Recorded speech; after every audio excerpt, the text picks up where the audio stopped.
Yeah, I'm doing a little bit. Let me lower some music here. Got some Metroid Dread music. Hopefully this doesn't get my VOD taken down by someone impersonating Nintendo. It was a thing a couple of days ago. It was like the biggest single wave takedown of YouTube videos ever, I think. And it was a channel that, one of those channels that just uploads soundtracks, and it was like 1 billion soundtracks of Nintendo music. But turns out the strike was apparently not really by Nintendo, because, and I've heard that happening before, apparently the YouTube strike system doesn't really check very well or at all if you own something, so people get to pretend to be someone else and strike people down for whatever reason. Hard to tell why you would do that. Maybe they have like a competing channel, but it's not like you can even monetize those channels anyway. So, I'm not sure what the point would be. Anyway, we're doing more Spiderverse Metroid art. Let me zoom in a little bit better. This is, the Phazon suit, which is the black suit from Spider-Man. I'm doing here, I have my reference. So of course, again, I'm mimicking a comic, like a comic cover. I didn't do the hand quite as weird. This hand here, it's in a really tricky position, just went, whatever. Maybe I'll change it later to make it more similar, but yeah. Yeah, there's going to be a couple of simpler frames here of Samus kind of finding Phazon and getting, just acquiring it.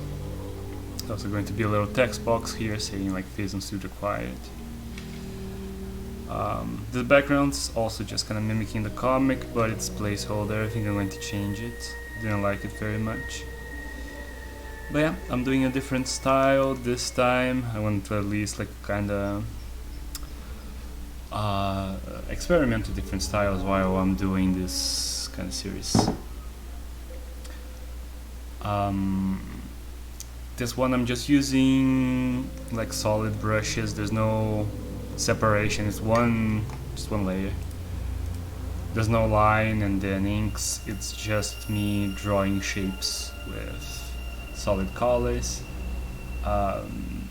which I kind of enjoy using. Sometimes you're limited to that. There was a game that I used to play called Drawception, which was like a game of telephone but with art. It's the same thing as Gartic Phone, but I'm pretty sure Gartic Phone didn't exist back then. That was years ago. Anyway, you only had 10 minutes to draw something, and the tools were very limited, so you're kind of pushed into this style. And I always thought that you could come up with some pretty decent art in that time, so I've been wanting to try to see if I can get really fast at doing this kind of vector art.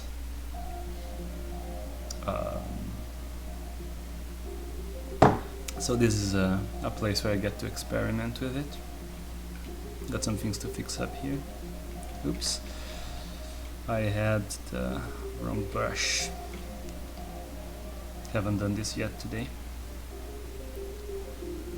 One thing that it really shows when you're not in a... Photoshop kind of compresses images weirdly when you're not in a zoom that is kind of a multiple of 2. So half zoom, 1/4 zoom, those looks fine, but 1/3 zoom looks kind of compressed. And it really shows, and it looks really bad in this style, where all the lines are really sharp.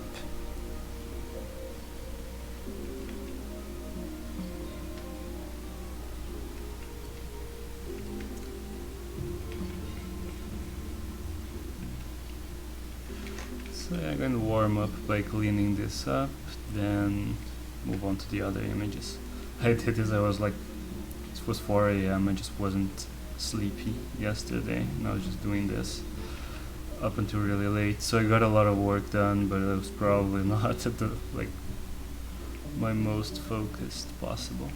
Oh, what's up, Wolf? Can stay, but yeah, do the Secret Wars pose, kicks ass. This rocks, have a great stream, thanks for dropping by.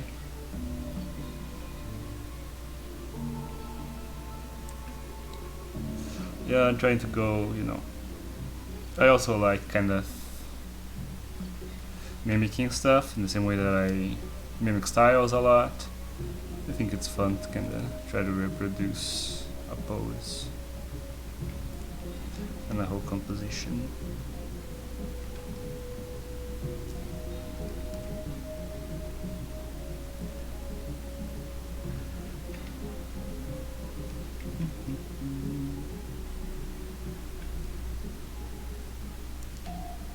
So yeah, this is kind of the design I'm going with. I'm still open to changing it, and there's some details I haven't added. But this is the basic style I'm going for the black suit. Changes a little bit from what I had at when I just posted the early concepts. But yeah. There's the thing, because the actual phase-on suit in Prime was kind of black, silver, and red for some reason. Like the visor and all the lights in the suit were red. And there really wasn't any blue in the suit at all, even though it's phase-on and phase-on is blue for whatever reason. But then Dark Samus is mostly blue. So I'm trying to already incorporate this, because really in Spider-Man the black suit looks pretty much exactly like Venom. Like Venom is more monstrous, but it's the same design, the same suit design. So I am going to change. I'm not going to make it as similar as it is in Spider-Man, but I didn't want to completely change it, have it be just reds and blacks and then turn into blue. It is good that when the black suit was introduced, they were still doing the old comics thing, where blue with heavy shades was just code for black. They had less colors. They couldn't paint things naturalistic in American comics. It's just the way they were printed. There was just kind of primary and secondary colors, which kind of created the whole art style that we associate with comics.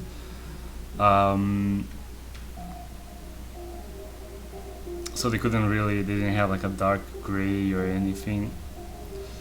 So black things would just be like a blob of black that would blend in with any line work that was around it. So they used a lot of really big blue highlights, basically. And you were meant to take that this was still black,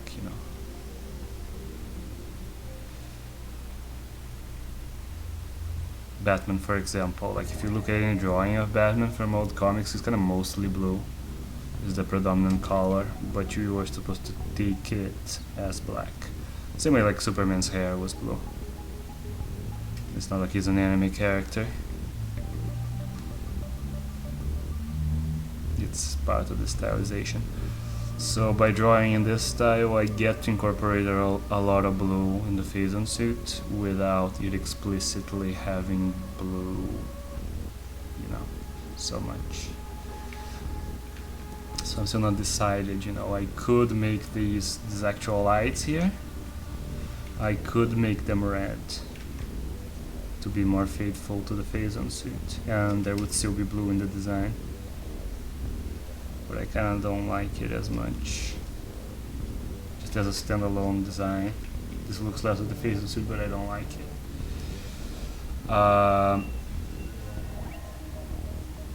Because then, I don't know, it's a bit too many colors. It's not as sleek as just having blues.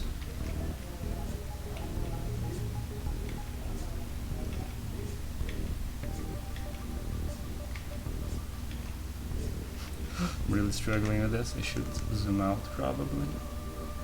Straight lines are weirdly difficult in tablets. They're a lot easier in real life. In real life you can just anchor your hand. Real life, I mean, you're still drawing real life. In traditional art. Traditional art you can just kind of anchor your hand and pull and draw pretty much a perfect straight line. As long as you're drawing towards yourself, you really don't even need a ruler or anything. You can draw a straight line pretty easily.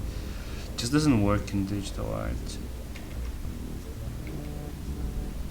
I'm not quite sure why, but it also always comes across wobbly. You can never draw in a way that's kind of slow and firm and have it be really straight. You have to draw straight lines fast. And I'm pretty sure this is not just something that I'm messing up, because whenever I see digital artists, that's how they do straight lines, or really long consistent curves. It's never like this. If you do slow, it's always kind of trembly. They always do like bam.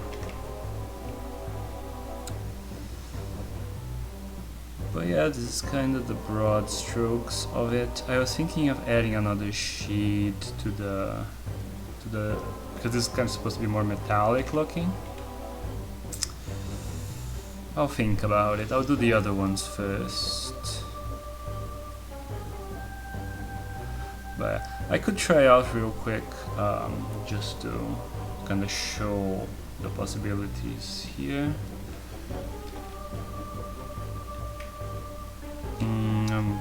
More tolerance, let's do this.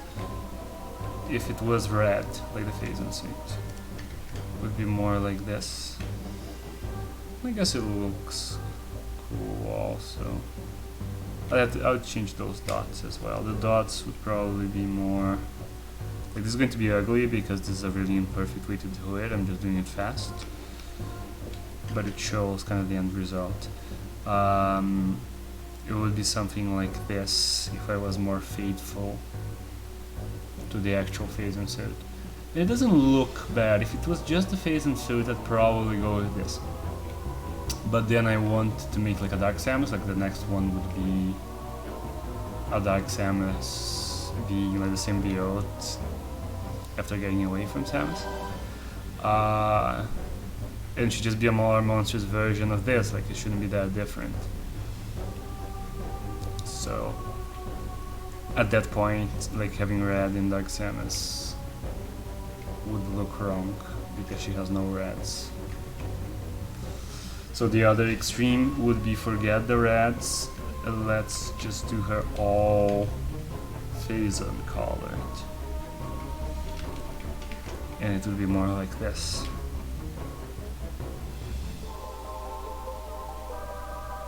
Which is also a possibility. I'm just not settled in yet.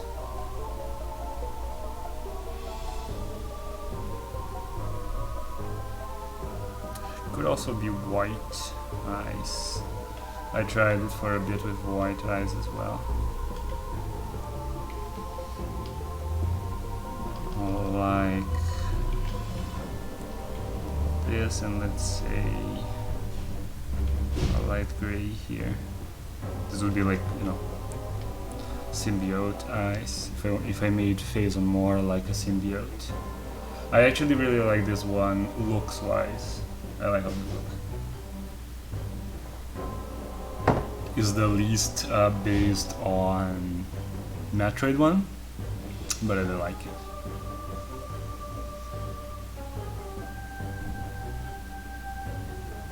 I might leave this. I'll leave it for now, I think. Let me look at reds again. Red. I don't know, should I leave it in red?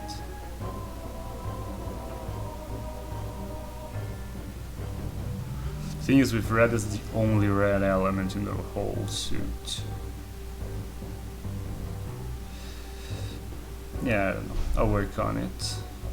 In the other panel, she's not in the Phazon suit yet, so I can draw them without worrying about changing the design. The design will only change in this panel. So yeah, I had this really simple. I'm not going to spend too much time drawing the panels because people won't spend too much time looking at them.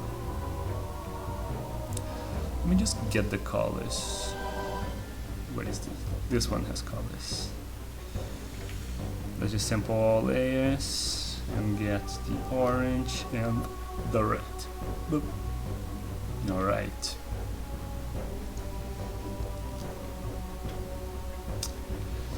So yeah, one thing I've been thinking about is always not spend more time drawing something. Like, don't sink a bunch of time into something that people won't spend a lot of time looking at.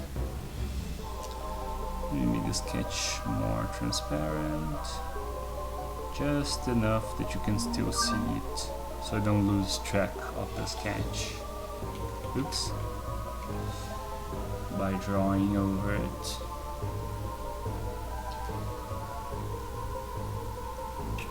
Let me think how this works.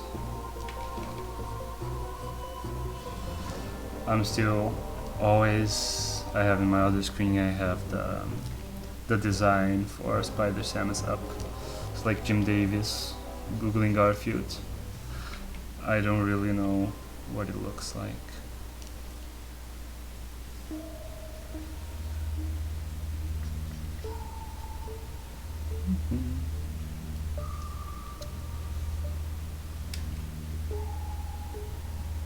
Like, if I keep drawing, I'll probably learn it, but I kinda doubt it. I'll probably end this series and still won't have internalized this design.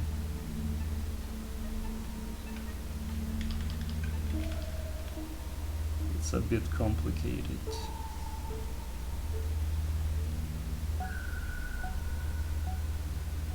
Now, get another color here. Oop. No, not this one. This one.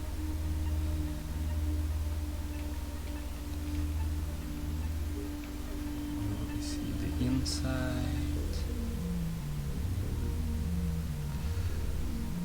Yeah, this is kind of a different style. It's almost you're kind of carving your drawing.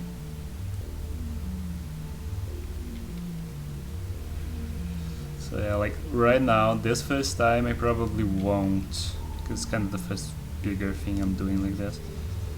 I won't be super efficient with it, you know. Maybe it will be slower than the traditional way, but I do want to experiment with it. And maybe over time it will be a fast way to do things.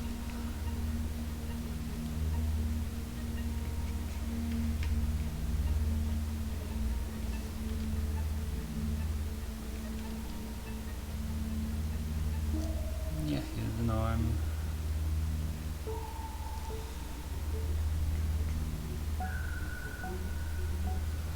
Now how does the back work?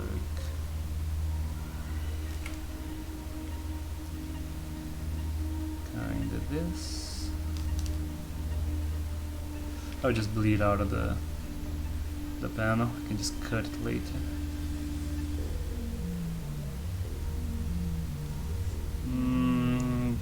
I think she'll have the hoodie up for this. Hopefully it doesn't make it too hard to read, because she does have the hoodie up in the final one, so she has to already have it up here.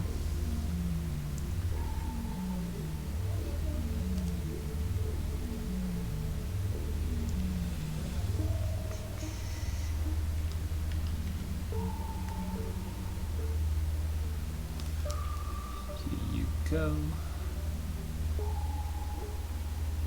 Then a bit of the black.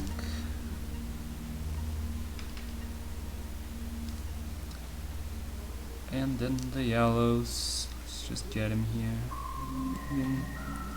I also got rid of the spiderweb pattern for the phasing suit, because there's no spiderweb pattern in the black suit.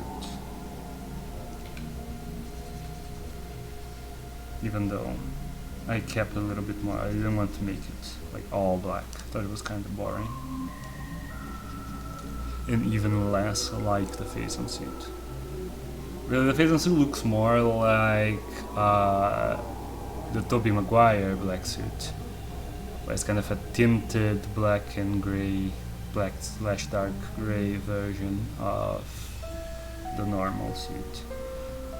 Would you be able to see any black here? I think maybe a little bit.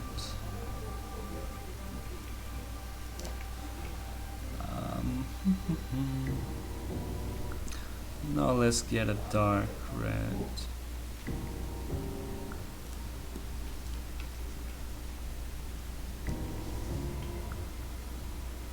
Maybe too white. This is the kind of the underside of the hoodie. Now I didn't sketch out the hoodie at all, so I'm just going to be winging it. I guess it would mostly obscure her face.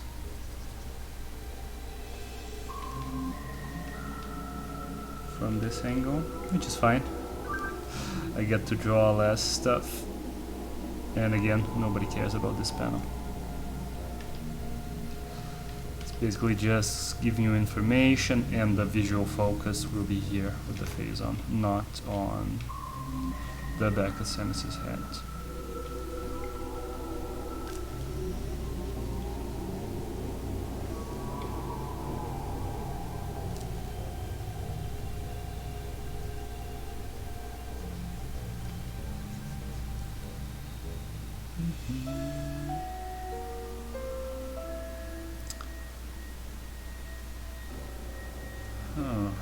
It always looks big, but hoodies are pretty big because they have to cover your head, and then they're still bigger to the sides. I'm actually just shrinking her head in general here because it was kind of big in the sketch.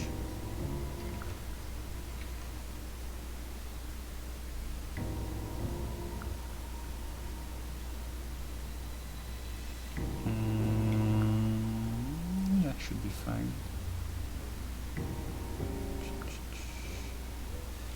There you go.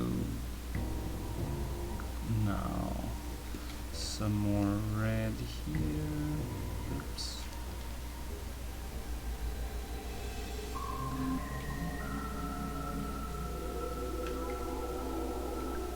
Then, wait. I had my arms switched. I'm dumb. I was treating this as the non-canon arm, but that is not correct.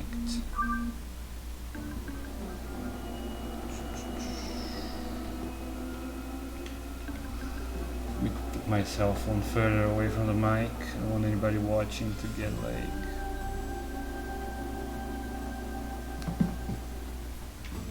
people thinking it's for them.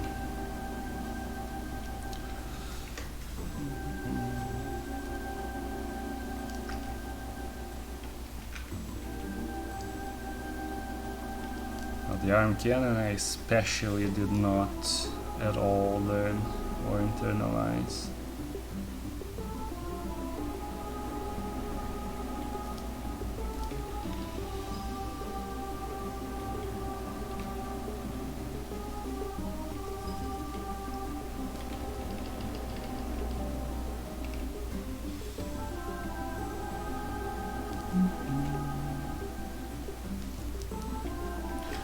Well, beauty of this style is I'll always be kind of adjusting it. It's kind of easy to adjust in that way. Well, this part's kind of similar, but it's something. Also, nobody's going to notice if the canon design is inconsistent from one frame to the other.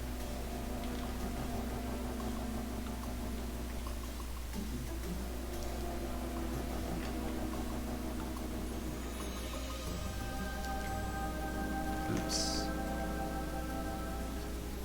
There you go. Cool. So now this other one. Maybe I just do this.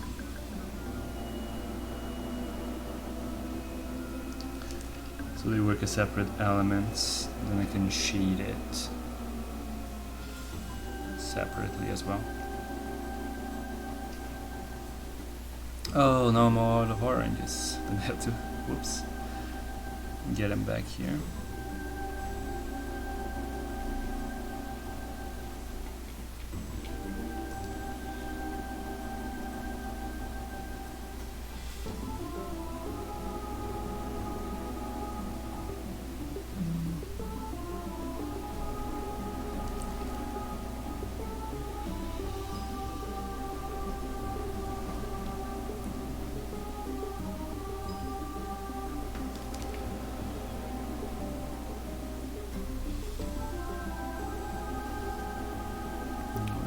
I'm doing it kind of skinny here because this is kind of the inner palm.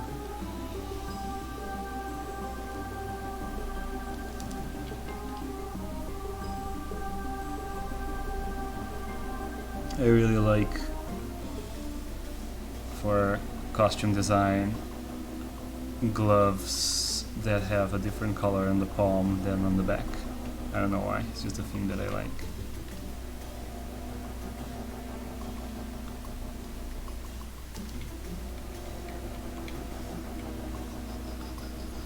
The same way they're like soles that are like soles of shoes that are really attention drawing color, like a really bright kind of color. Don't know, it's just a thing that I think looks cool.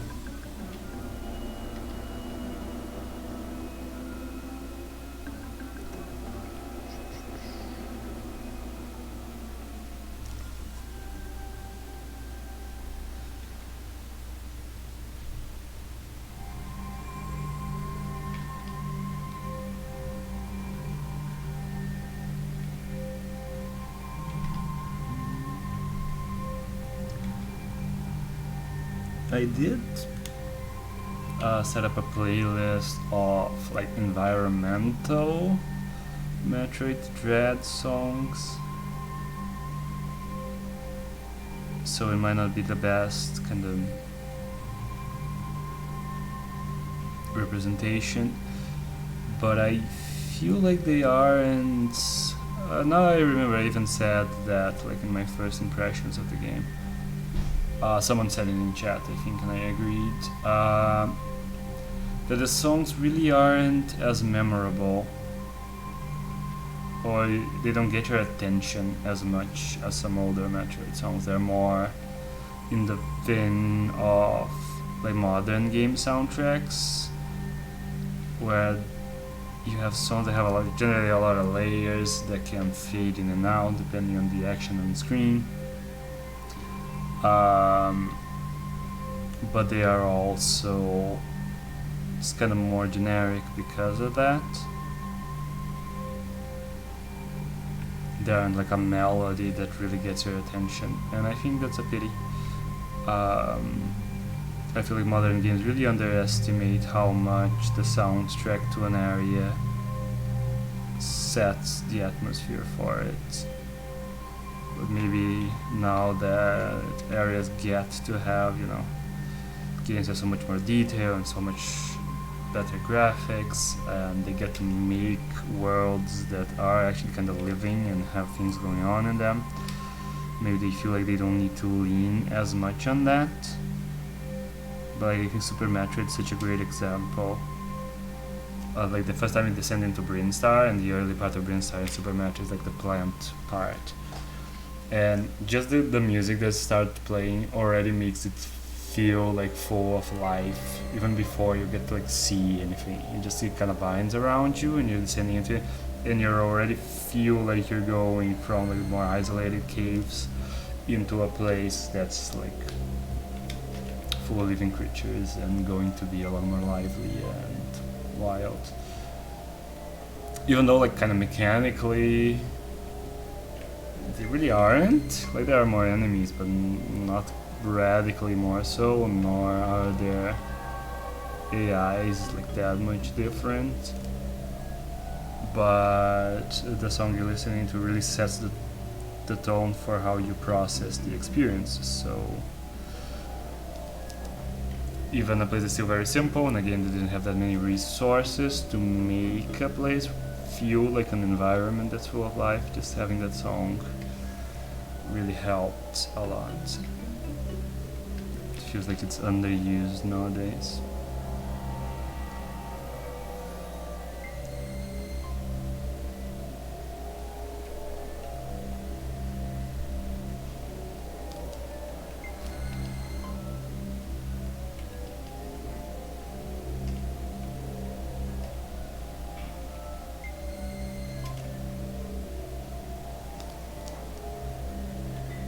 Like even like this is a really kind of chill song and very minimalistic. But even if you compare it to the elevator song in Super Metroid, like that has much more distinctive melody to it.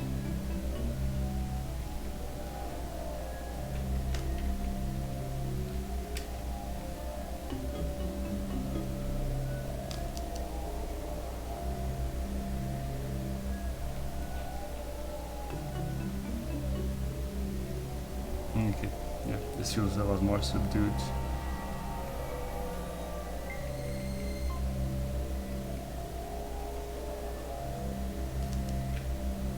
It's not bad by any means, just not my favorite approach. I hate myself so much for coming up with this spider pattern. Like I like it, I like how it looks, but I have to draw it every time, and that's a nightmare.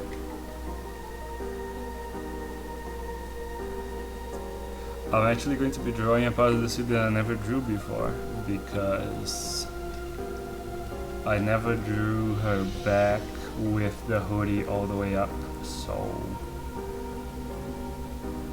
I'm kinda going to have to come up with how those legs meet in the center of her back.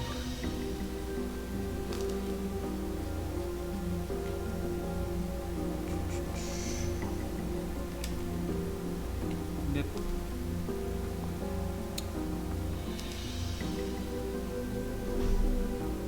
Although I should have everything set in stone before I do the spider legs, because they go over and kind of cross over everything else. I might just do them in their own layer. It's probably best. I'm doing this like single layer gimmick, but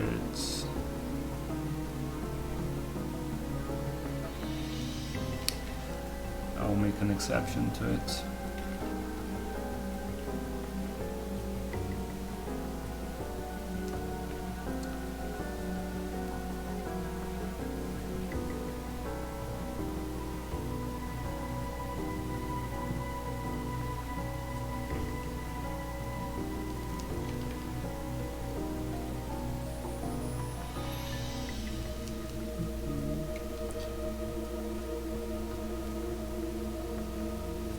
I still haven't posted anything confirming it, but the arm cannon is a mechanical hand.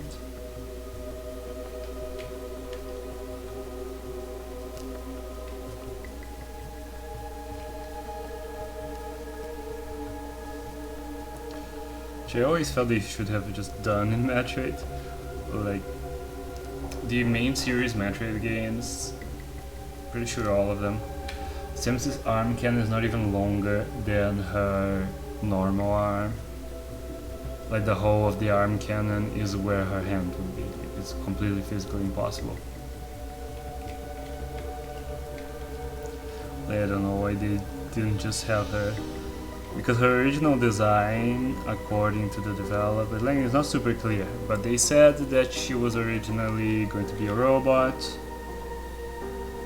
Metroid comes from Metro, Android. So she was going to be a robot, which makes Morph Ball make a lot more sense. And also an arm cannon makes a lot more sense. Like, why would you have an arm cannon and not just carry a cannon around?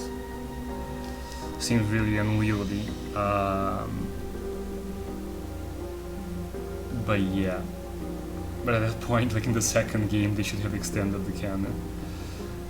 So, an arm fits inside it. Or like right in the first game, they should have just had her not have her right arm.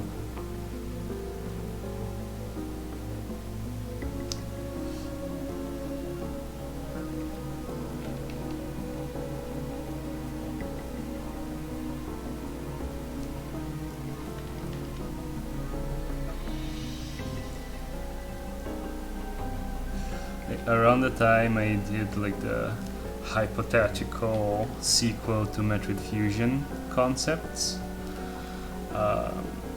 which was just a few months before Dread got announced, and I was pretty sure Nintendo just wasn't going to make a sequel to Fusion ever at that point.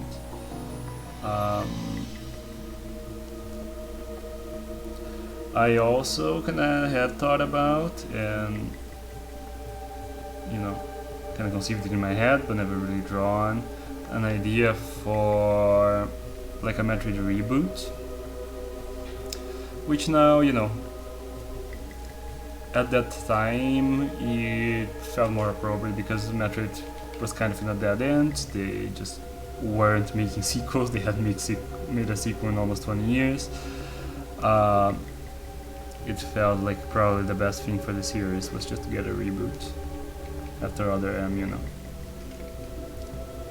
It's not like anybody was overly in love with the continuity at that point. And in my thing for that, I was going to have definitely Samus not have the arm.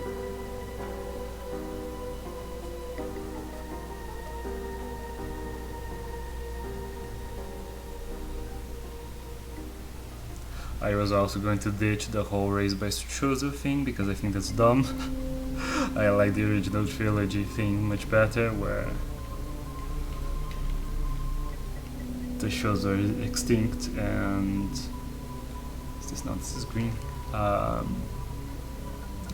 Samus just kind of finds their technology. I think it's a lot more fun, which is kind of a scavenger. And built her own suit out of their technology.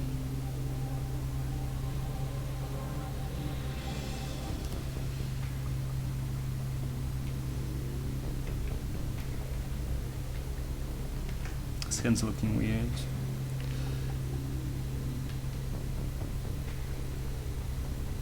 I think I should. Like, it's too long in this way.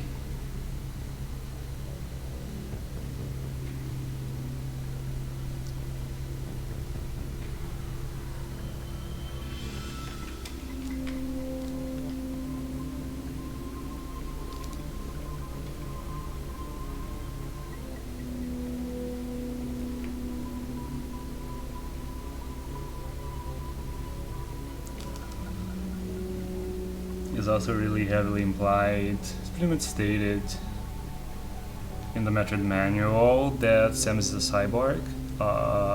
It's also like we played the Metroid text adventure. That's canon in the Metroid text adventure because again it wasn't the manual.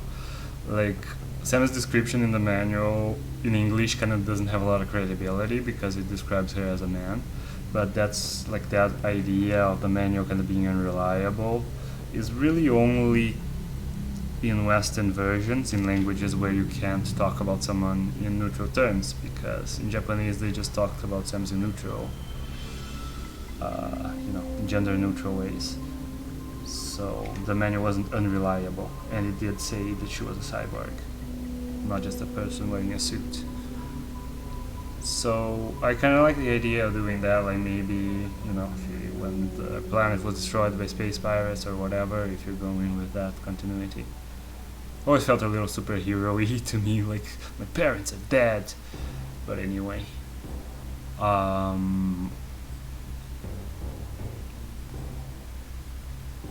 they could do that and have her not have the arms, maybe, you know, could also not have legs or something, actually need the suit as a,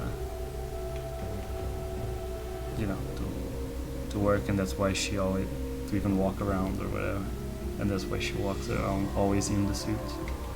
Because like even when Sans is like giving the Metroid Larva to the scientists and stuff and shaking the guy's head, she's always in full armor.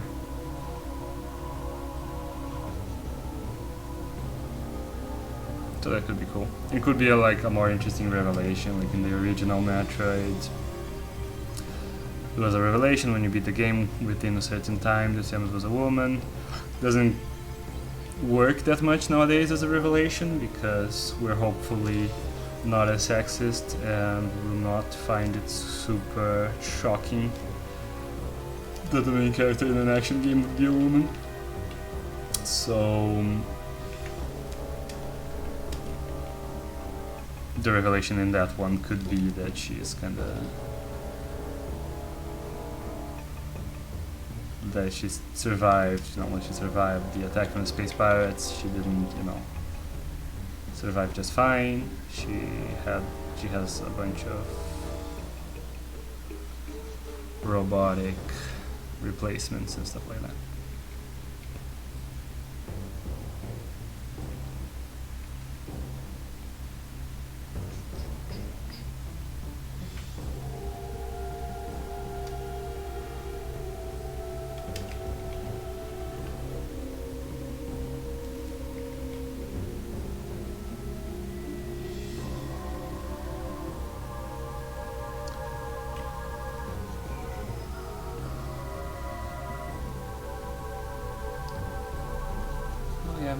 I'll do a different layer. It's going to be both this hand here and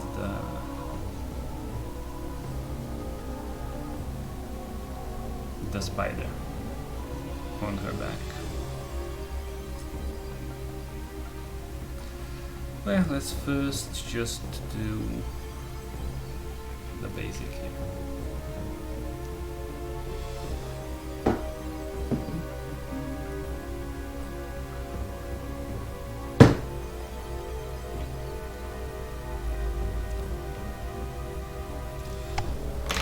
To use, instead of drawing the circle, let's just do a big old boop. There you go. Because, you know, this is hardly a proper sketch of a face. It's just a couple of ovals. Actually, I can even cheat. I can even draw one of her eyes and then mirror it.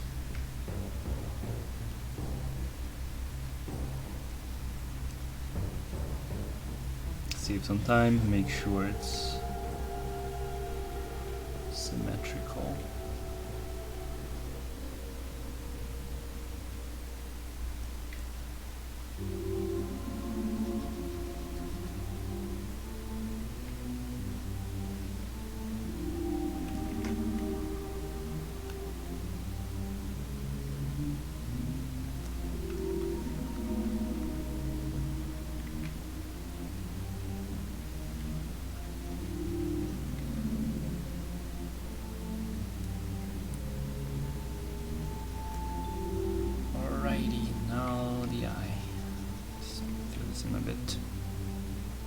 I also don't have the eye. Let me get that color. Oop. Yeah, because here's they're turned off.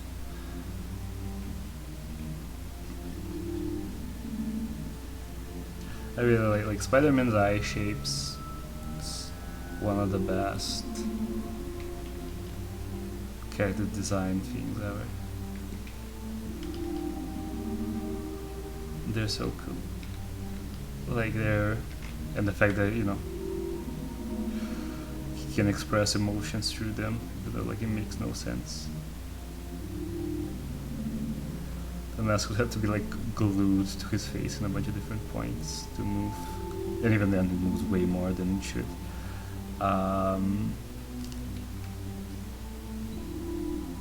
But they're so good. Spider-Man's like brilliant character design, everything about him.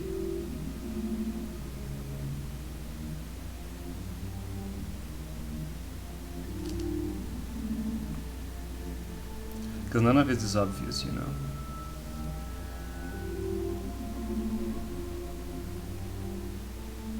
Which is the spider thing. First, spiders are usually like the villains, because we find spiders really off-putting, and you know they're venomous. We see them as treacherous. They move around in the dark. They crawl. Everything is kind of associated with evil. You know, like what he does has nothing to do with spiders. The whole web swinging thing has nothing to do with spiders, but it really works. It's really interesting. Like it's of course kind of derived from heroes was using like grappling hooks, or Tarzan swinging through the forest. Like the whole swinging thing was really like it was pretty common in pop heroes. That the first Batman comic has him swinging around in a grappling hook thing, but the webs are so much more versatile because they can attach everywhere, they can do a lot of different stuff. So it's not an accessory, it's like his main thing. Unifies it, it's really good. And again, it's not like an obvious thing, it's not kind of a given because spiders don't do anything like that.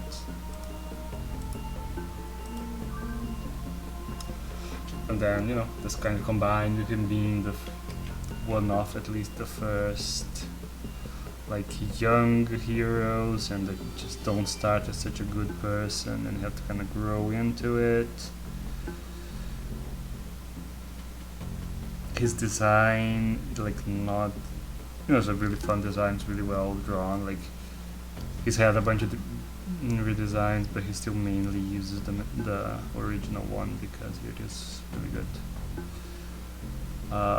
And the fact that he doesn't show any skin, like Spider-Man is the most like internationally kind of popular and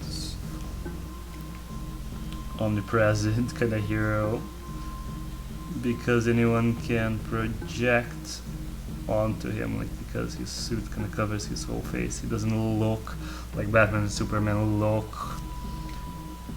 like this really specific kind of white guy, you know.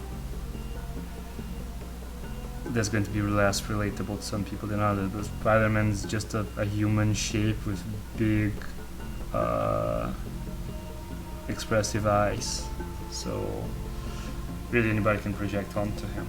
You know, heroes with multiverses, pretty old thing, pretty much all the way back to like 60s Flash, when like DC in the 60s kind of brought back like the names of, because they're in like the 30s 40s superheroes were really popular, right? In like late 40s 50s not so much. The more popular ones kept publishing, but most of them stopped. Then 60s kind of came back into fashion, so DC brought back like Green Lantern and the Flash, but they weren't the same versions. They kind of changed them to be more sci-fi and less fantasy, just changing to the taste of the time. And it was new guys, they was just the same name and kind of general premise. So the Flash was kind of the first one that decided to do a crossover with the new Flash and the old Flash.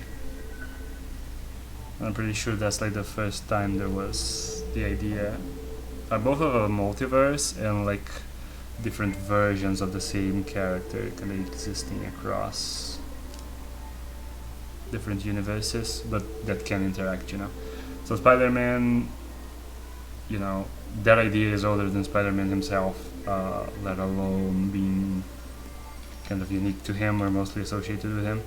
But his is the one that really took off, and I think something that really helps with that is that everybody can kind of make their spider-sonas or whatever and have it look like Spider-Man, because it's just a costume.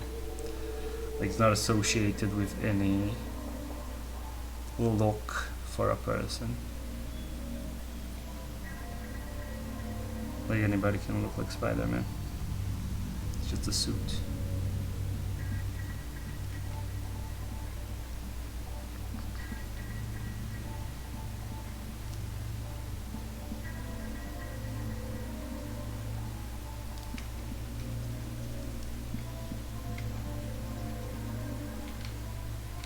Going to draw behind the hand, but don't need to be too careful about it. Barely going to show between the fingers.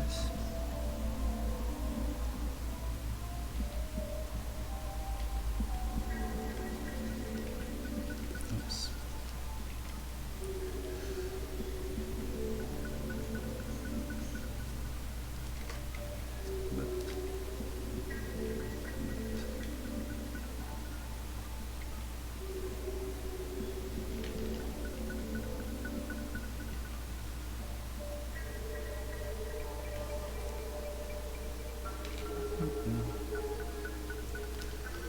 Yeah, I'd say Spider-Man's pretty easily like the smartest, best thought out superhero.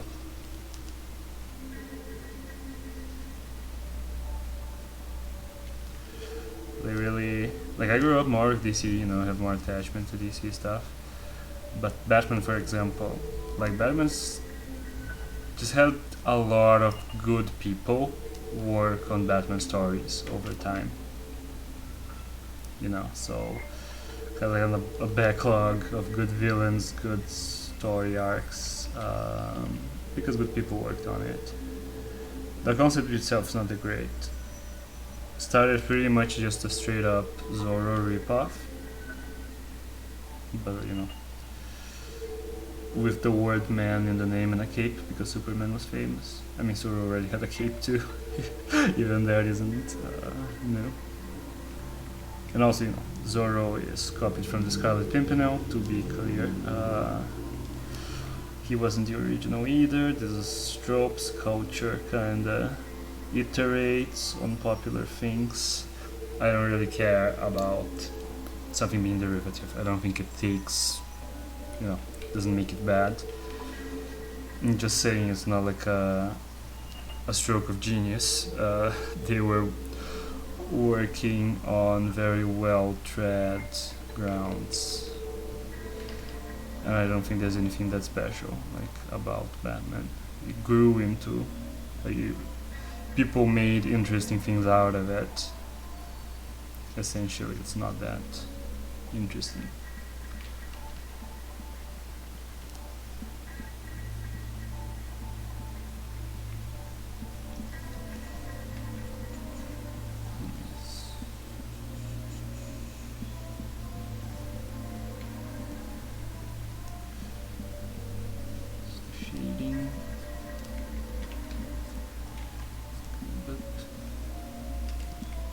I guess you can do it stylized like this.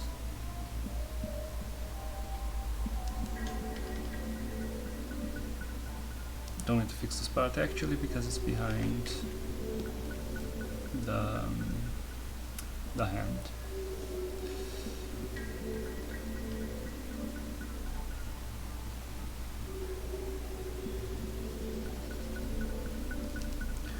Oop, there you go.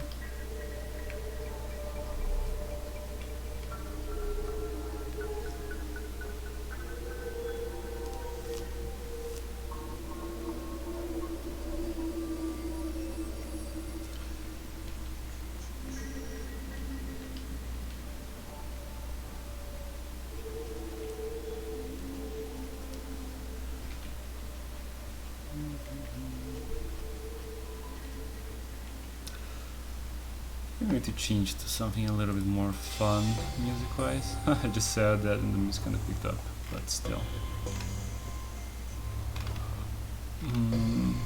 What's one suggested? That was another geometric one. Is this one going to be more fun?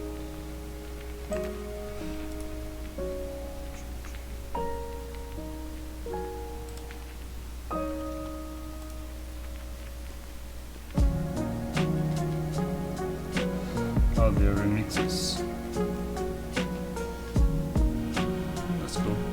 is a lot more upbeat.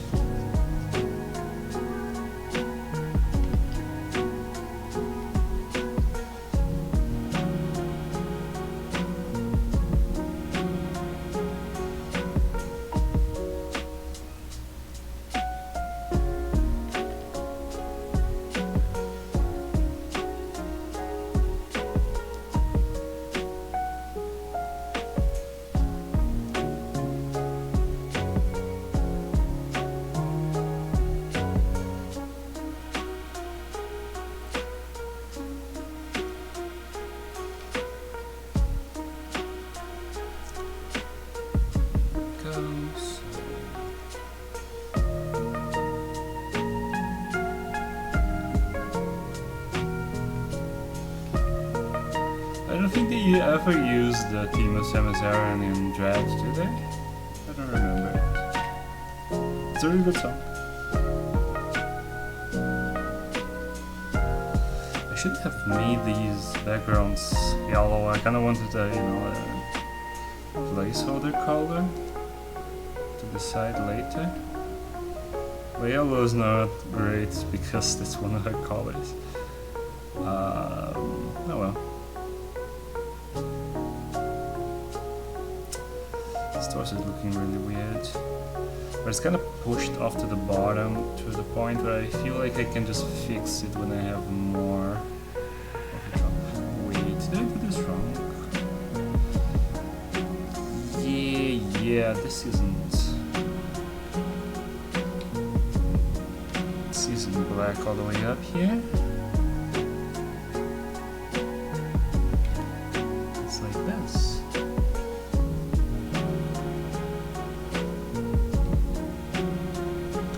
Like it's going to be under the spider anyway, but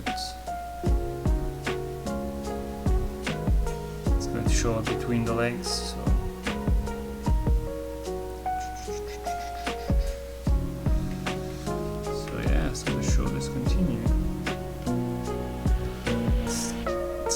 Really narrow. I feel like the whole torso just made it too big.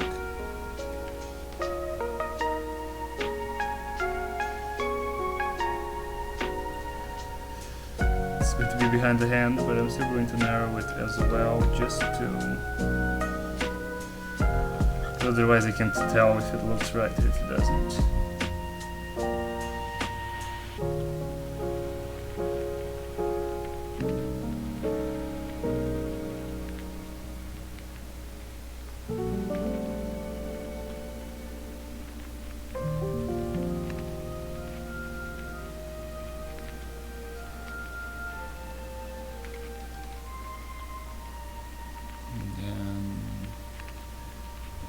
Like this and like this.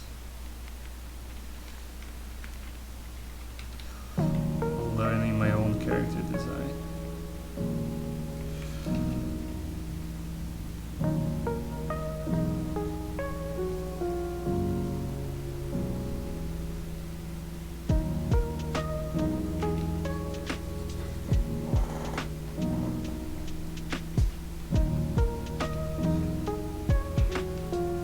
I didn't even think, like I didn't even like sketch this arm because it's kind of squished to the edge of the panel, but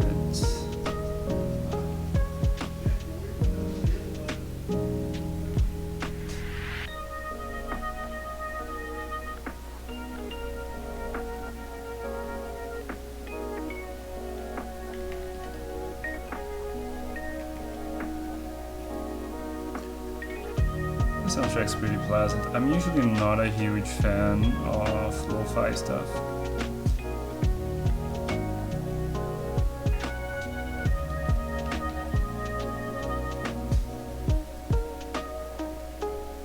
But the actual composition's pretty good.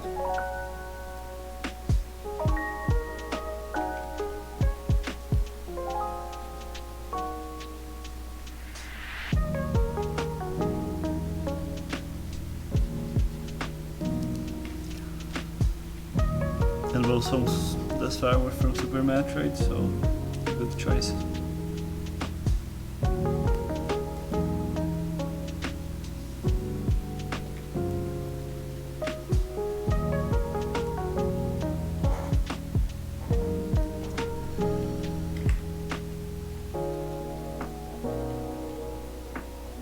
Oops.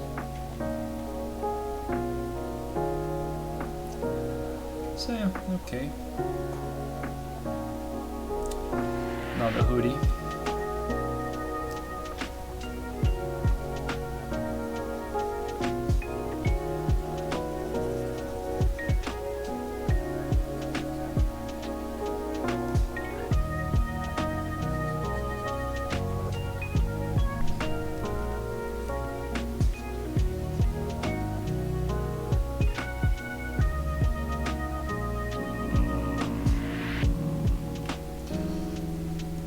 Let's do this. Oops.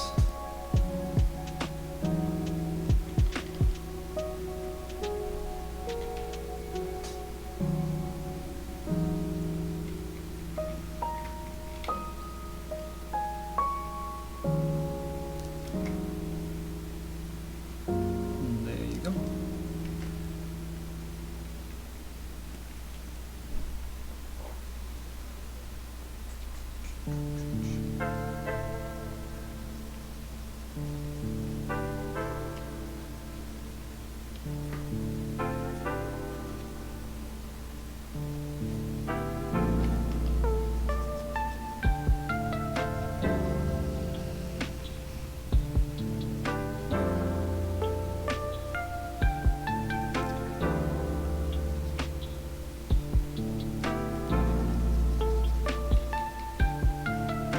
I feel myself getting the hang of this style. It's pretty fun, it's different, it feels different from drawing in a more methodical way. It's kind of less tiring in a way.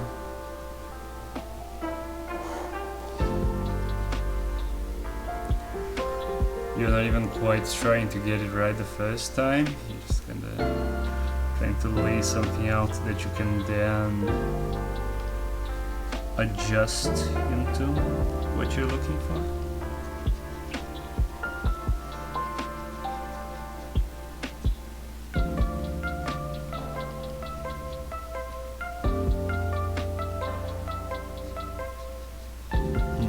Of course, a very limited tool. The end product has like basically zero texture.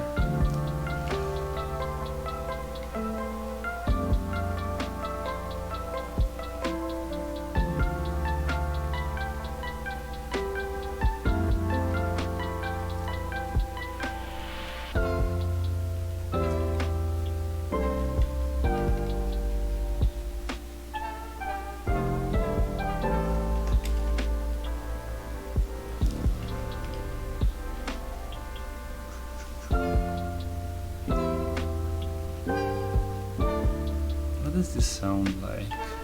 Like Metronomy, the band? Because they use this instrumentations, I'm pretty sure.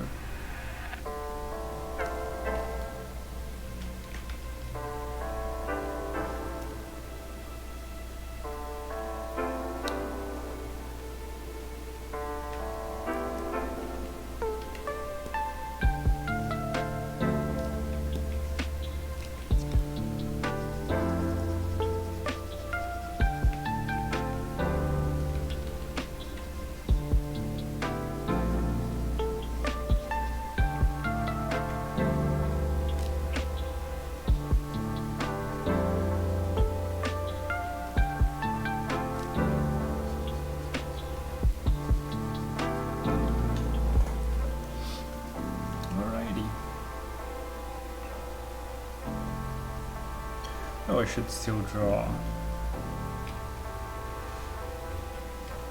At least. Like this.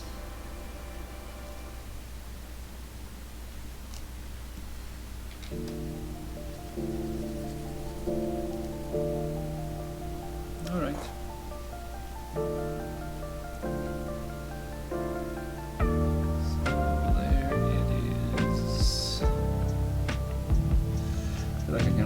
Back. Let's take a look at it. Put out the sketch too. Yeah, I like it. I kinda like the results. A little weird. weird artifact here. Wait, what is this? Oh, I have the behind brush.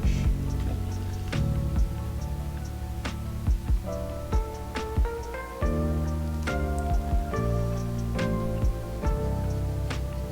Stores, it still looks a bit off. I don't know. Not sure what my problem with it is.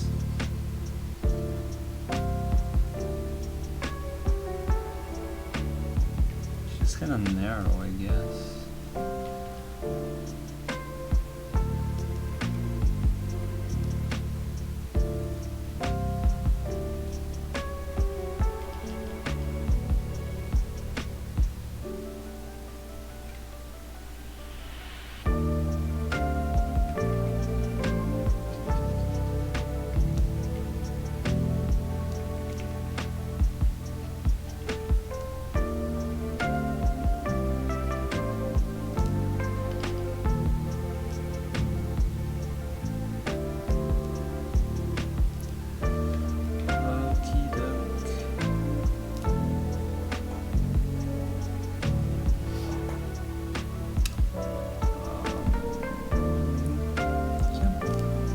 Oh, I need to do the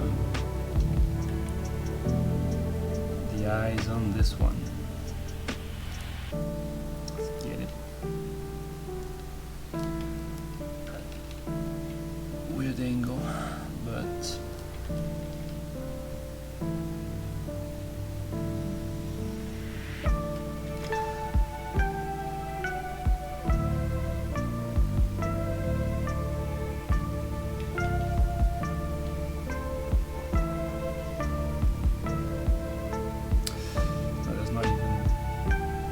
yeah, she's supposed to be looking kind of down.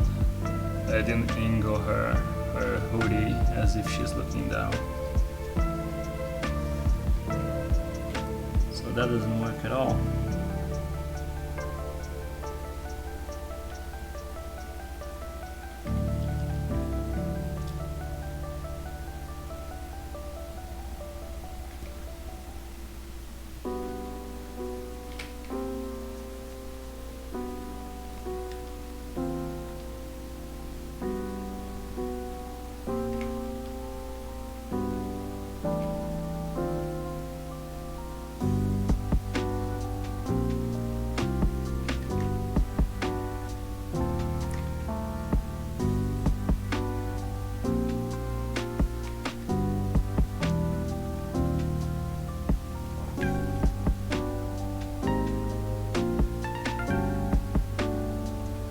The original Brinstar song.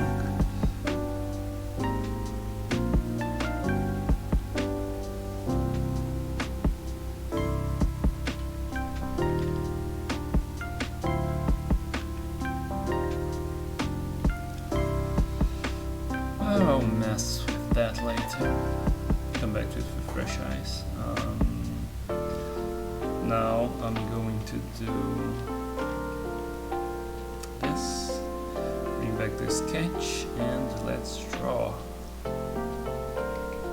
Take a sip of water here.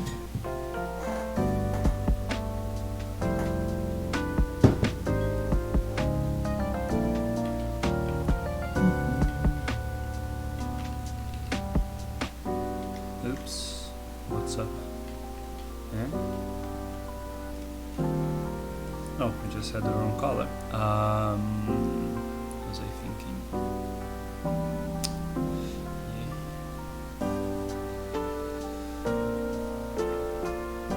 So, well, that's pretty much all black at this point. It's the one part where I might want to change. Although I do like not having to draw any details on this close-up of a hand. That is very appealing.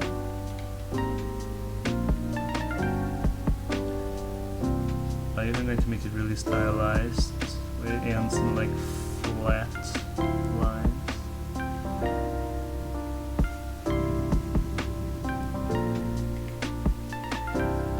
Oops.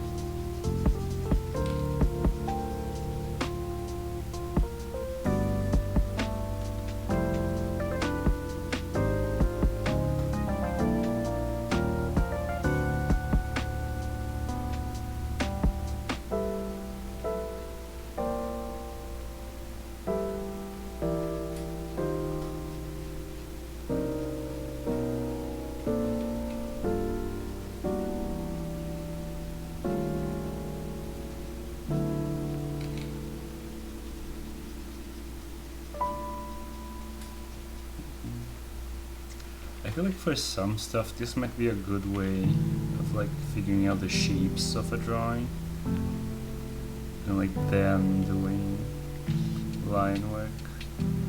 If there's like a cape or something, it can be easier to just mess with the shape around. Take a good look at what you want, what works, and then do line work for that.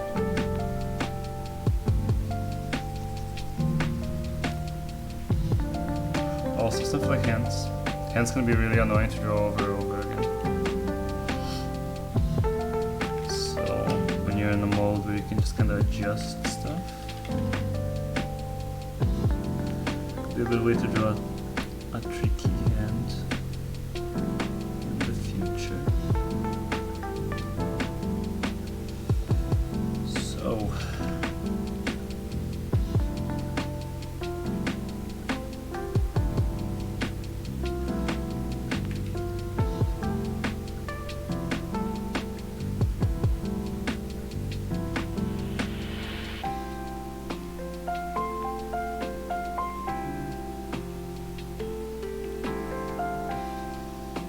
I kind of sketched it without a thumb, right? Yeah. Should I have a thumb? It will kind of make the silhouette less clear. Well,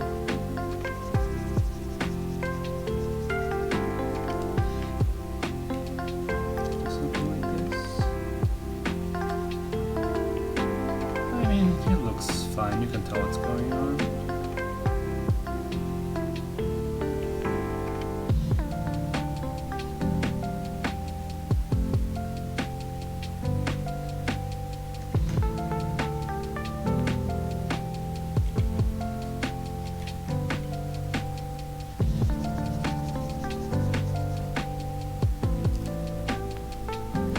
Kind of poking out of the frame. I could just have it poke out of the frame for the sake of being more dynamic, like, but it wasn't original, like there wasn't the idea. I can also just cut it, or I can pull it in a little bit like this. I actually think it looks better. It was a bit too off center from her face just looking at it. To be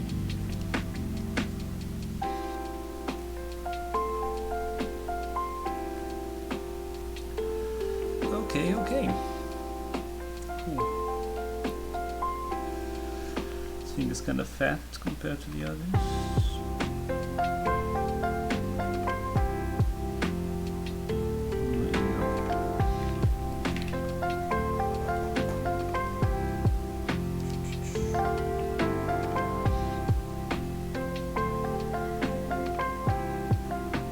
Should separate these panels, because I'm not even going to have anything in front of them.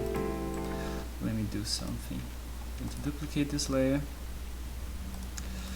On the bottom one, I'm just going to select everything white and black. Oops.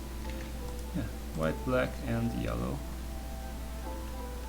Let some stuff in the middle. Kinda took that as well. Oh, never mind. I'll just do this.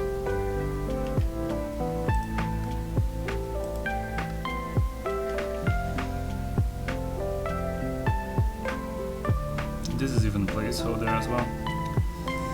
But the important part is I'm going to have this front of everything.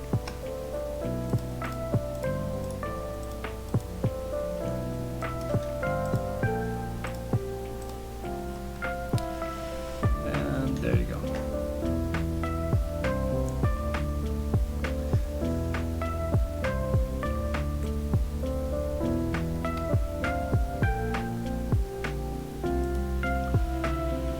So now for this one, I'm thinking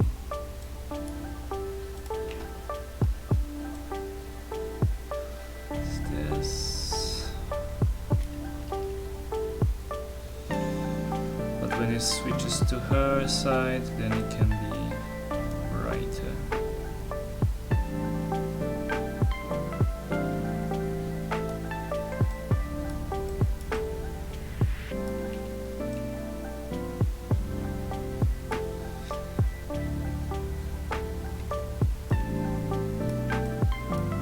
Maybe this will be orange. Like it kind of makes her arm not show so well, but it's kind of transitioning to the red. I do want this to be red. It's going to be kind of an abstract background, but I do want it to be red. Maybe with like the kind of veiny theme of like the Metroid Prime start screen. I could even sample that. Use it in some kind of modified way.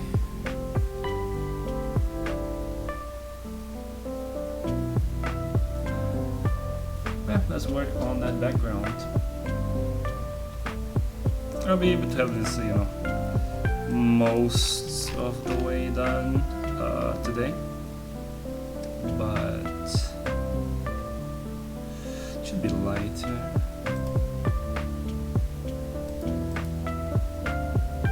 Maybe, I don't know.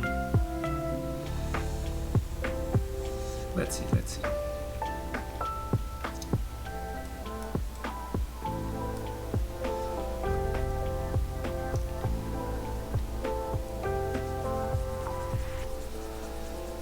Kind of one of those glass things that they like in Metroid to keep extremely dangerous things inside.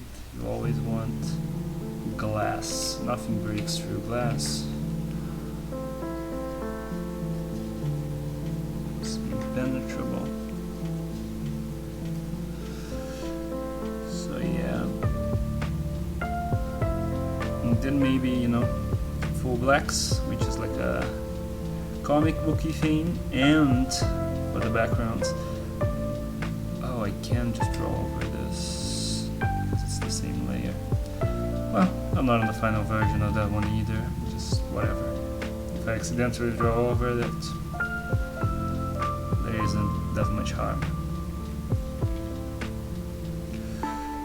But yeah, this kind of heavy black shades is also used in Metroid Zero Mission, which is very comic booky in style.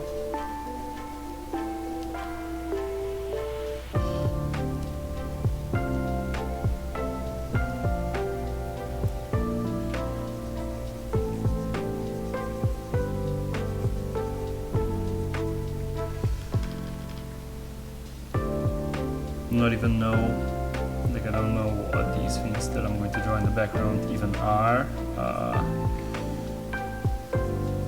They're just supposed to give you a certain sense of perspective and make kind of look, well, it's kind of a layer that's made of metal. It's got straight lines in it.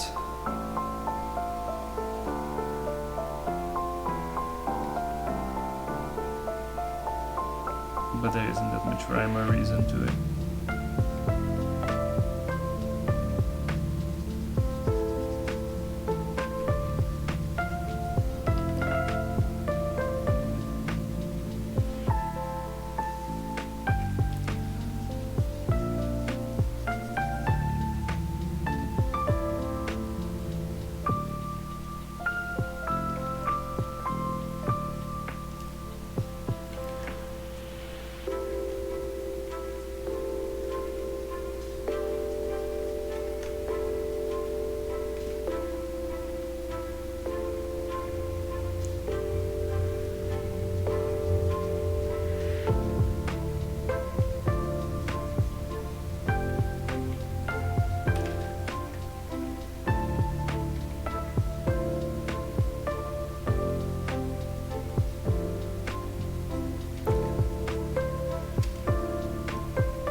This is pretty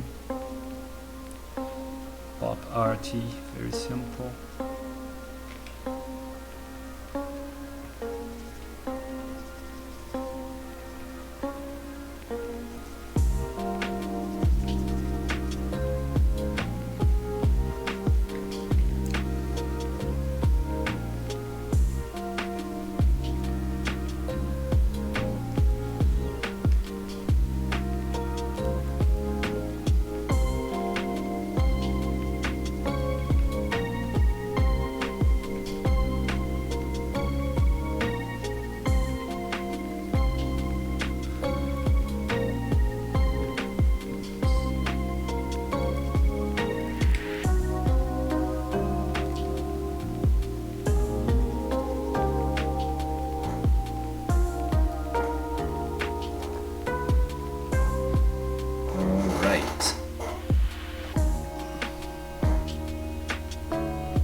Phase on in the same layer as Samus.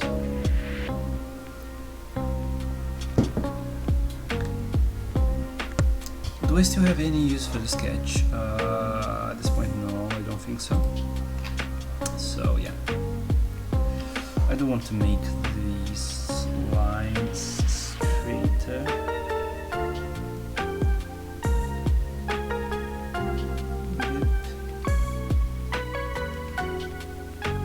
Not really.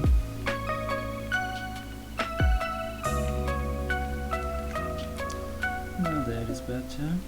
And there we go.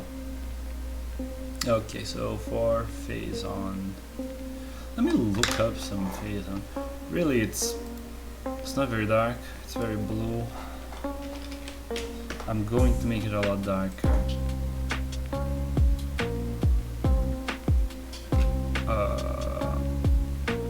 Yeah, like it's got this kind of veiny thing. It's not really.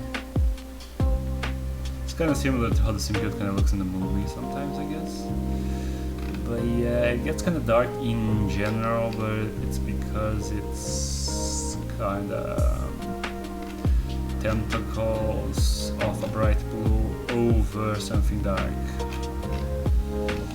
But let's see what I can do within this visual style. Let's start with blue, so we can see it.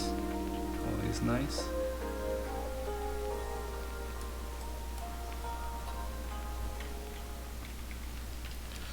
It's going to be kind of oozing out of here, forming some bubbles.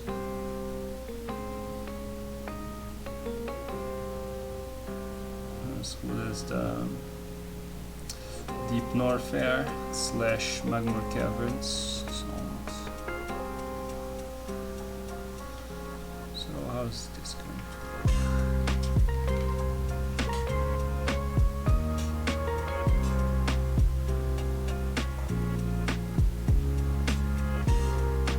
So yeah.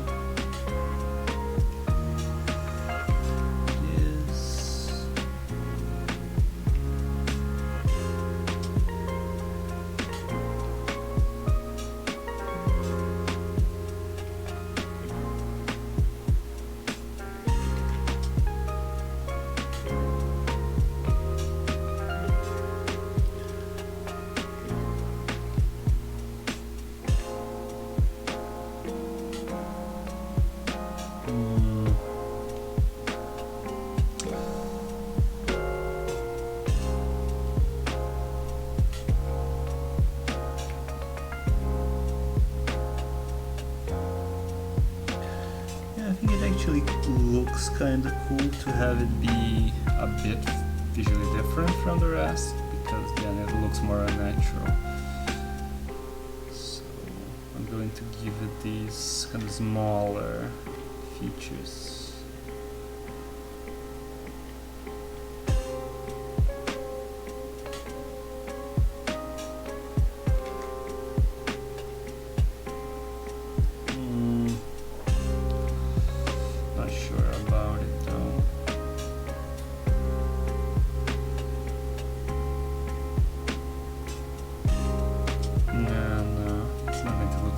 but they have to remember how small this is going to look for people viewing it.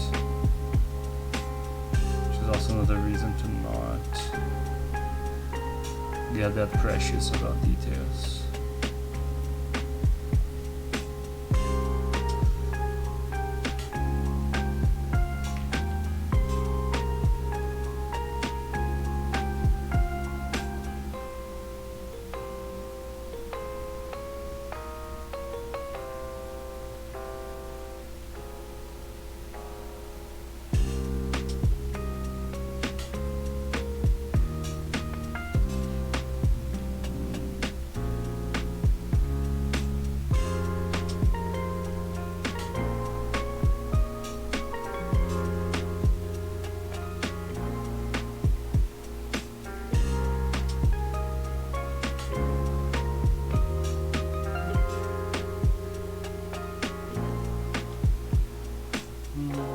Maybe I should just zoom out to draw it.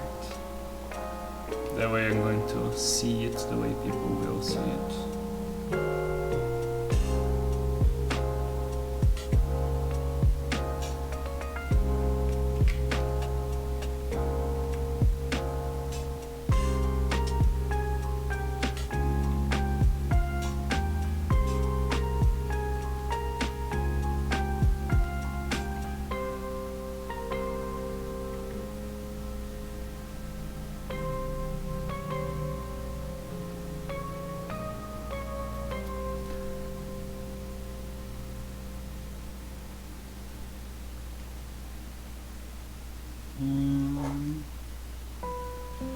Well, I guess it's fine. Can spend all day on the same thing. Let's focus on the texture, how I'm going to texture this. I was thinking just very heavy shadows. Let me try something. I'm going to leave some edge of straight up blue, and then do a black, and then I fill the blue back in.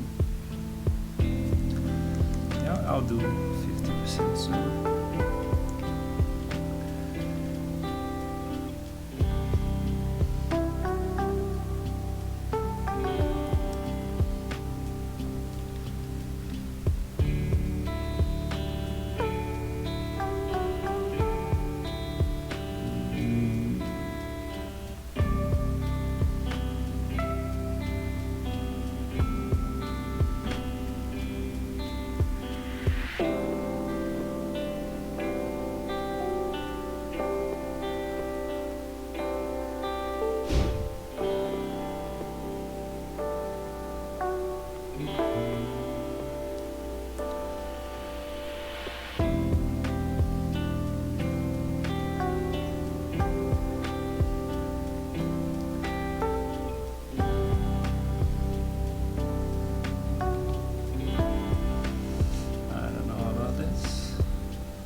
It doesn't look bad, but it's over detailed. It's too hard to read from this at this size.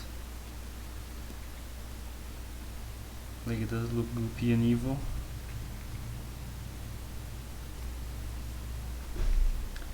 not sure about it. Soundtrack ran out already? Yep. I think I told it to loop, didn't I? Yep. Yeah, and it looped.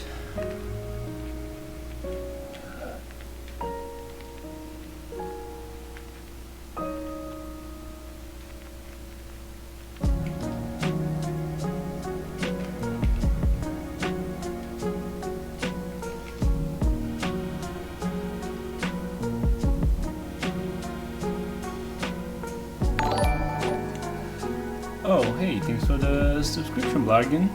What's up?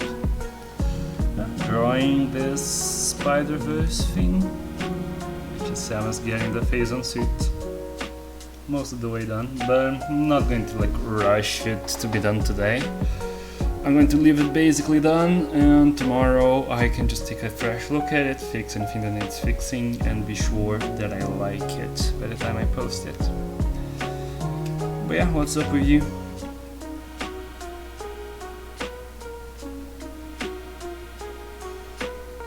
Right now I'm struggling with how I'm going to depict.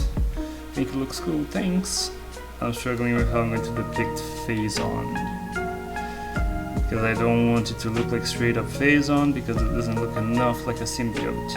So phase is basically the symbiote of this. So I want it to look in the like both.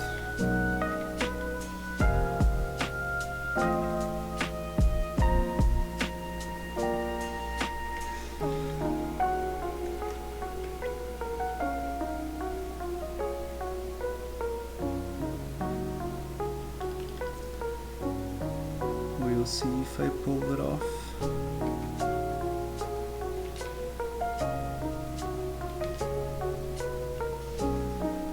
Not sure what to do with like the little tentacle things.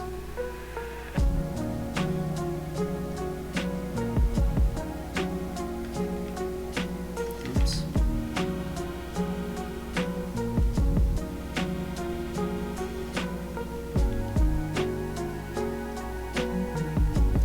I'm done with college, assuming I passed the things I sent you.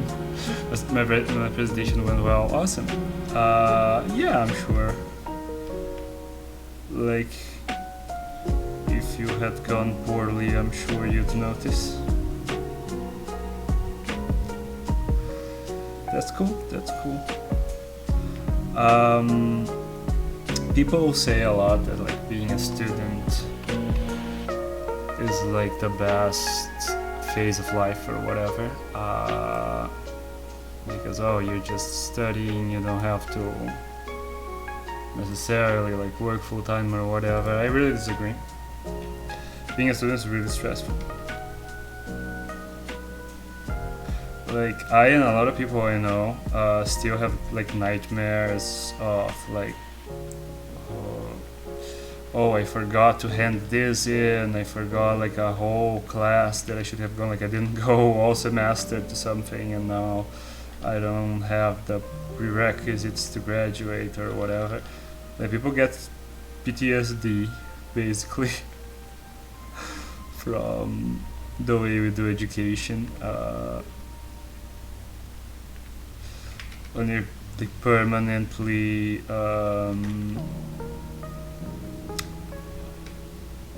you always have too much to do, too much to learn in too little time.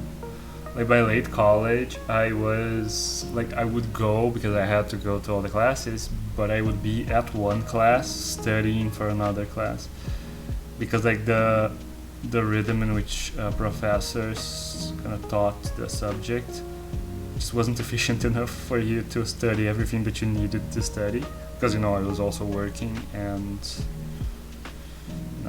doing other stuff, but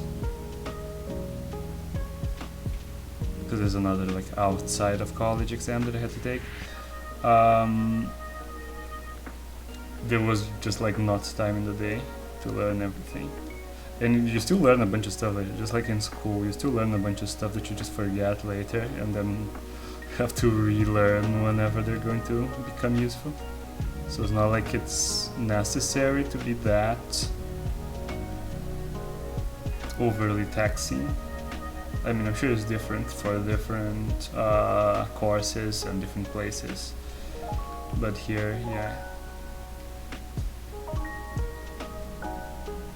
it's really stressful actually, and I've been a lot less stressed out working.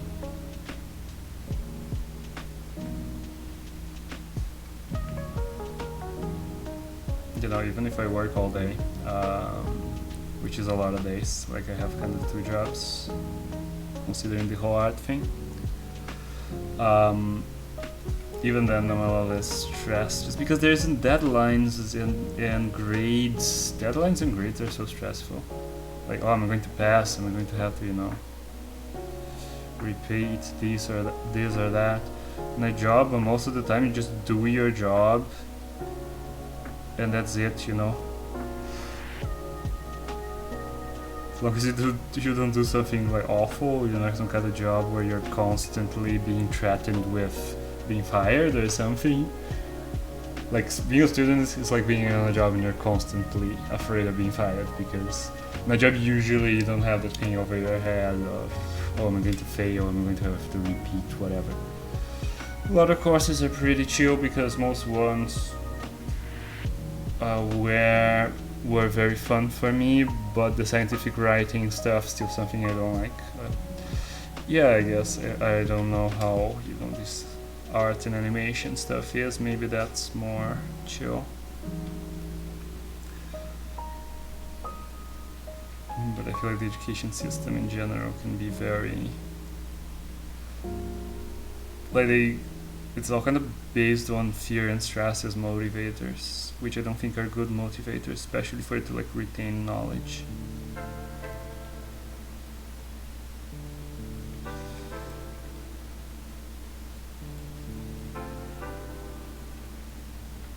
And you know, this thing that I described is really common. A lot of my friends have it too, where you still have like nightmares about, oh, I forgot that one thing, so I actually didn't graduate college. When it's been a while since I graduated college actually. And it's still, you know, you're still in that half asleep thing, and I have to like convince myself, no, I literally can't have anything. I have all my diplomas.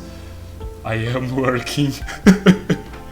Like, it's not even like I'm working on something else. My day job uses my college diploma. I'm pretty sure I graduated. Feels nice to be done. I'm gonna draw more again, I think. Yeah, that's cool. Sure, and you know, now that you're just out of college, I'm sure you can take some time to relax before, you know, needing to be at a job already.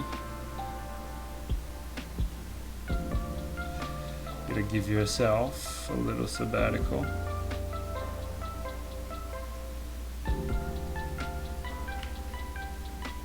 I've been drawing this phase in forever, but I feel like I've finally simplified it to a point where it still looks goopy, but it's not way too minute for the size it's going to be relative to the full piece.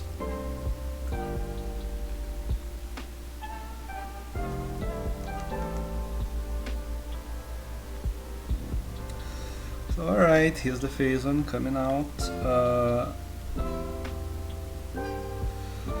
Then there's the question of how I'm going to texture it, kind of, you know, involving her hand.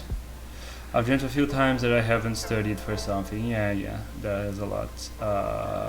Most people have that. Oh, how could I forget this like super important test or something? It's like in the dream you forgot, just didn't do the thing, and now it's delayed, and you're going to a test knowing nothing. That sucks.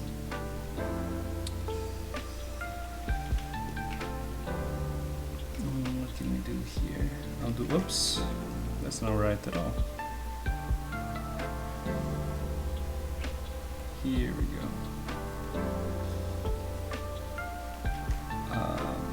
Let's do some shapes like this. Then,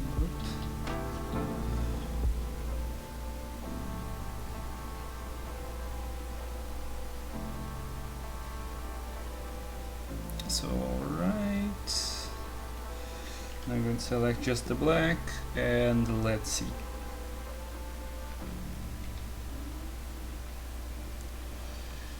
But yeah, I still get those dreams. It's really annoying. And you know, there's no equivalent in my current life. Like, I have to have anxiety dreams about when I was a student. Because now it really isn't. Actually, you know, there are actually really serious deadlines in my normal job, now that I think about it. But I just haven't had nightmares about those.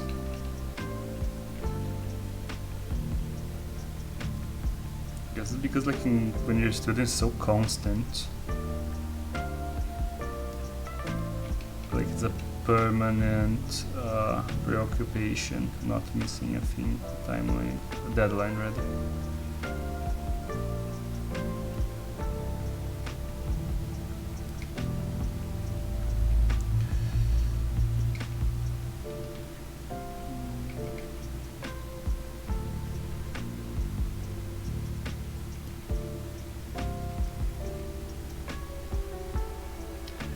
I think I'm just going to do some goopy patterns like this.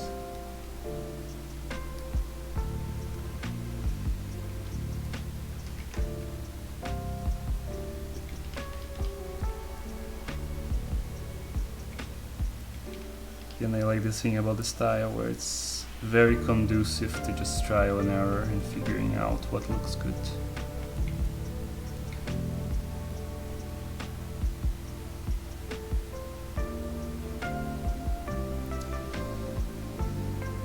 But yeah, now on to other stuff.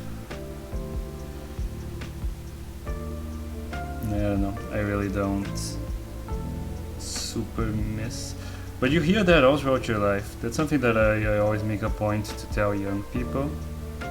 When you're young, you're constantly being told that life for you is a breeze right now, and just to wait until you go to like the next step, whatever, in life. And then it's going to be super hard, and you can't handle it, and so you have this anxiety always about like, is this like, am I sufficiently enjoying this part of life, which is supposed to be like the best part when everything's easy? Am I just going to be miserable later? But for me, it's never been the case. It's pretty much been better off. Constantly, like when I was in high school, it was like, oh, college is so much harder right now, you know. You're totally like dependent, school's super easy, college is going to be super tough, you know, but also you have a lot more freedom, and you won't be like stuck with shitty people, because when you're in school you can't choose who you spend all day with at all. But when you're in college, you're pretty much an adult who gets to like decide who you're friends with. You get to meet more people and hang out in different places and have freedom to discover yourself and do cool stuff. So it's really worth it and not at all that bad. Same thing with being an adult. I don't know. I was never better off than I am right now.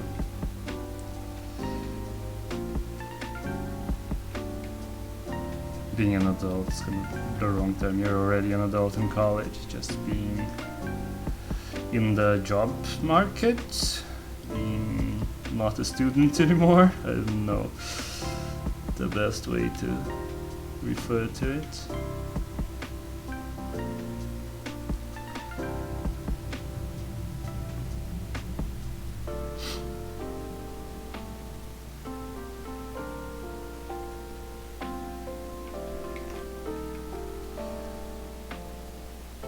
Yeah, I don't know. Also, I'm sure it depends from person to person. Some people just peak early and are very, you know, are the most happy in certain places. Like, I feel like anybody who says that high school is the best time of their life was probably awful in high school. Like, it's just a shitty person in general. Because high school is a pretty bad place in general. The culture is pretty terrible because it's just just a bunch of people with zero life experience and who haven't fully developed empathy yet. So they end up being awful to each other.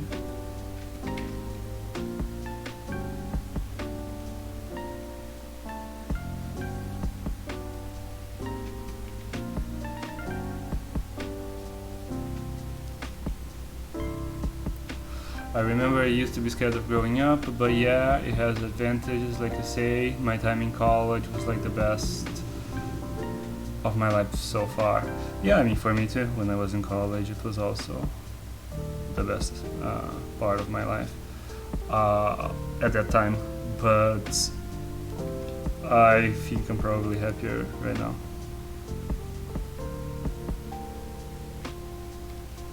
Because you know, you keep going forwards in life and you keep finding stuff that makes you happy and people that make you happy, and if you can keep those things, then you're gathering more of them and there's more things making you happy, and you know, you get to try out over time things to see if they make you happy, and if they don't, you can ditch them. So like that, you just kind of gradually tend towards a better life, as long as you have the freedom and power to decide what stays and what goes to a decent extent. Things tend towards the better.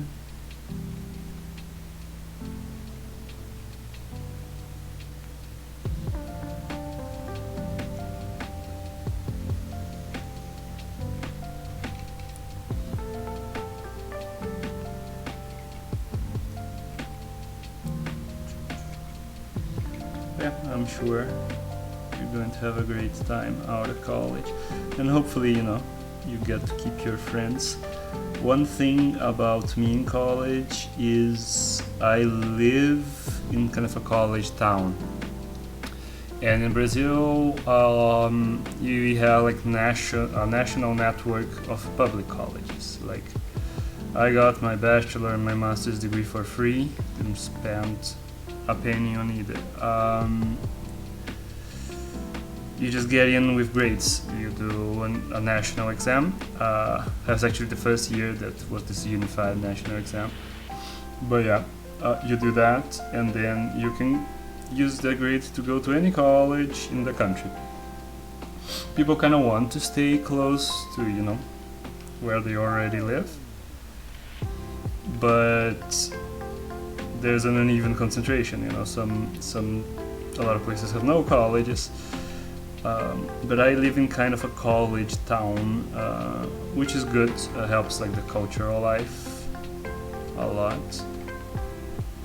Like, it's not a very big town, but it doesn't feel, you know, it doesn't have like a small town mentality, because there's people coming from all over the country, and you know, people who want to study, who go to college, generally have a bit of a more open world view in general, in certain ways. They can be very close-minded in their own ways. But anyway, a lot better than small town mentality. But it also means that a bunch of the people who, you know, I had classes with and got to know in college just went back to their respective states and towns and whatever when it was done. So a lot of the people didn't stick around.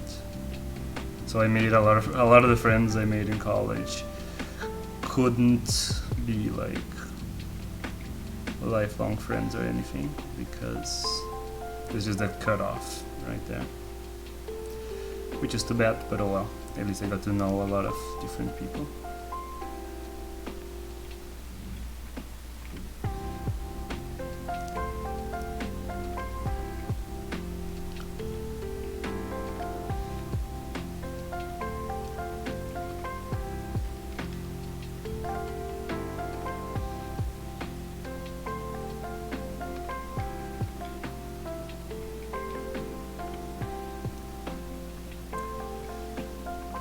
Here, can use like this cutoff to indicate where it turns into the thumb, because then it's a completely different pattern here. Because it's not continuous, contiguous, whatever.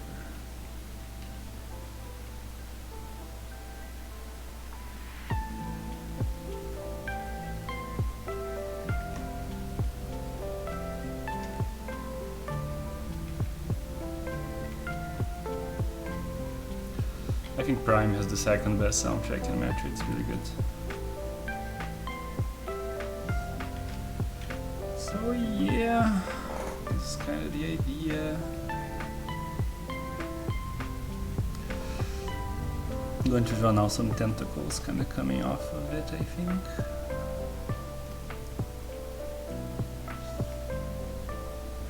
Also maybe like some bubbles, like what here there was. Just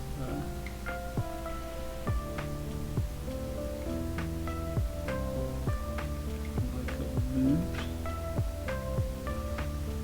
Just a bubble phase on. Like a smaller one attached.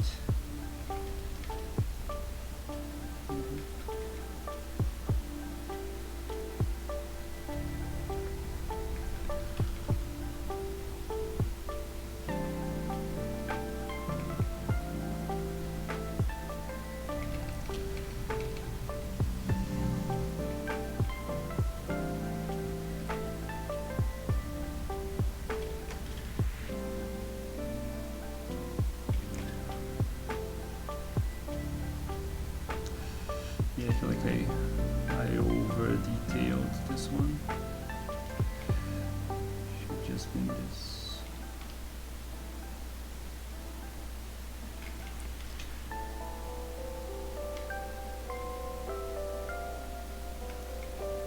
Oop.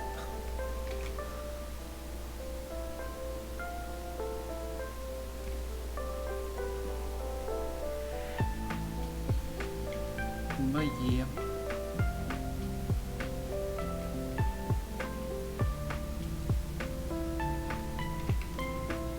I'm having too much fun drawing goop right now. I should get on with it. Let's do some tentacles here.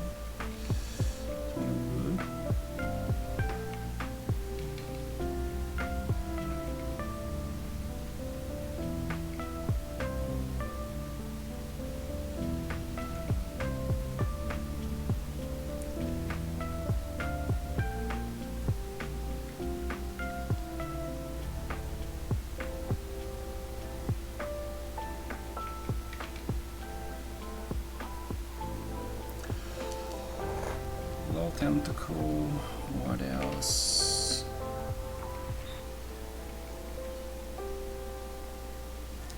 One problem with this style is you always want to kind of keep it clean, so you can spend a lot of time on cleanup. You leave kind of these crumbs behind when you correct or change anything, and then you have to clean it up.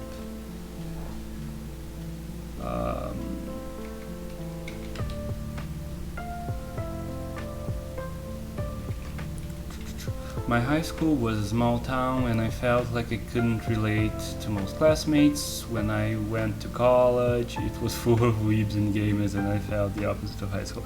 Yeah, I mean, I feel like even if you're not in a small town, that's going to happen, because, you know, anybody who chose, even if it's not something as specific as like animation, which has a really, you know, set of interests that feels a little more specific to like engineering. I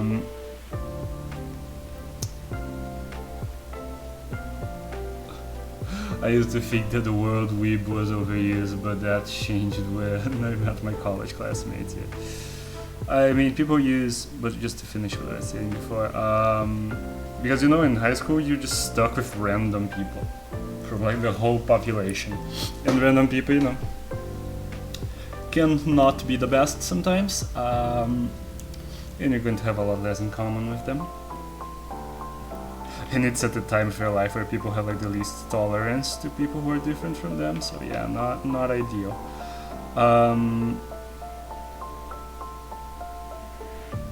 So yeah, you go to college and people are going to have some interests in common with you at least, so, because they chose the same career. And weeb has a couple of meanings, right? Like nowadays people just use weeb to where they used to say just otaku, which is just a person who likes Japanese pop media, basically. And yeah, there's a lot of that, but I don't think I've met that many weebs in the original sense of a person who like thinks Japanese culture is better than Western culture and wants to like adopt and emulate it in their lives, in like all aspects of their life, which is kind of less cool because like they just have this idea of Japanese culture that comes from Japanese pop media and is not at all accurate to what Japan is actually like. Because, you know, it comes from escapist media.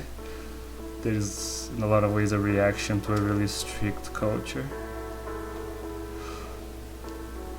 Like otaku in the West, it's kind of a neutral thing. It's kind of calling someone a nerd. It's not that charged, you know. It's not seen as a really bad thing to be. But apparently in Japan it really is. Being an otaku is a really shameful, gross thing. Because they aren't actually that tolerant of that. Just because they have a big industry of anime, manga, etc. doesn't mean that society in general accepts and respects it.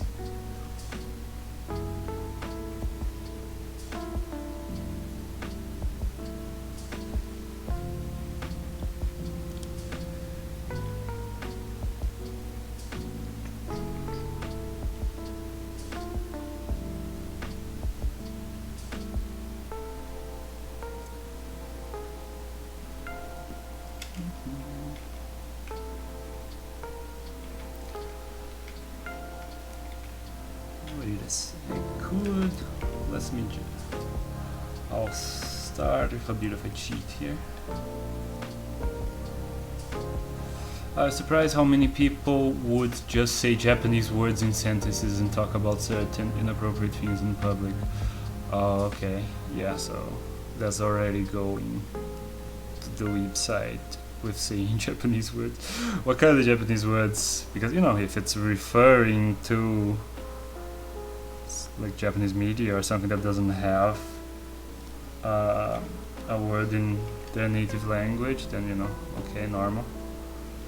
But if it's just using Japanese words where you'd have perfectly serviceable words in the language you're speaking, then that is a bit cringe, yes.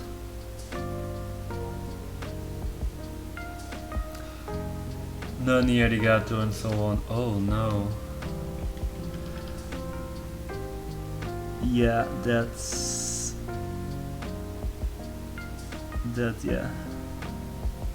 a bit of a problem.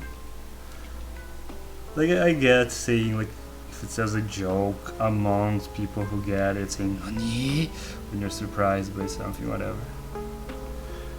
But like, it's a joke if you're like legit incorporating that into your day-to-day vernacular. That's a noof.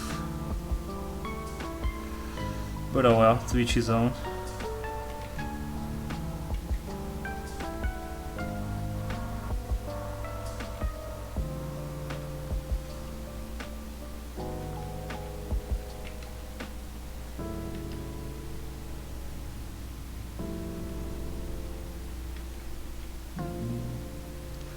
Here in Brazil, we have a really obnoxious group of people who are like very excited about the idea of entrepreneurism. I'm not sure what the word would be. about, you know, investing, becoming a young startup investor or whatever. They'll use English words for everything. Like for some reason just this subculture of like business mentality, the mindset, like the word mindset for example, they just say it in English all the time. In other words, just words for business management that just absolutely there are exact translations in Portuguese. They'll just use the English version of the exact same word. Often like words that have Latin roots. Entrepreneurs, but I don't want to say like entrepreneurs because they might not even be entrepreneurs. It's just they like the entrepreneurial kind of culture, which is pretty gross. And yeah, they would just use English words for everything. Like valuation, they'll talk about the valuation, and they'll say that like speaking Portuguese, they use the word valuation. But like that's a Latin root word. Just use the Portuguese word as an exact synonym.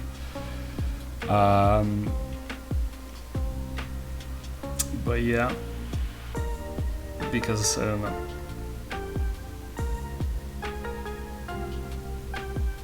I think they kind of look up to entrepreneurs. Is also kind of funny because entrepreneurs is a French word, but that word they don't use. Nobody uses entrepreneur in Portuguese because it wouldn't be fun. It doesn't sound like English. And these people just, it's the same type of people that really idolize just Americans in general.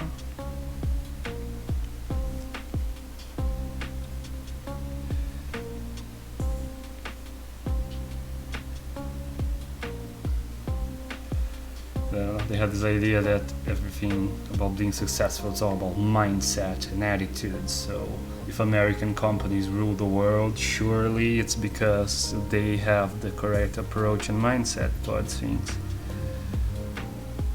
And not because their government will literally topple your government if you're not playing along with their corporations and doing things that are favorable to them.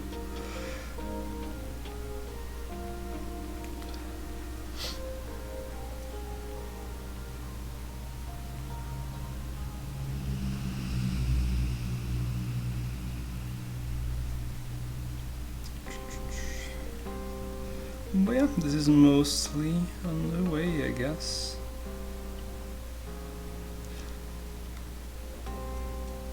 I'm going to do some shading here. Oops, that's not right. Yeah, I like this. I'm going to save this playlist. It's good for the streams, and I often have use for Metroid soundtrack. I just use black here. Or just use black. Straight up. Right now, maybe wait. I did the wrong thing about this. Yeah.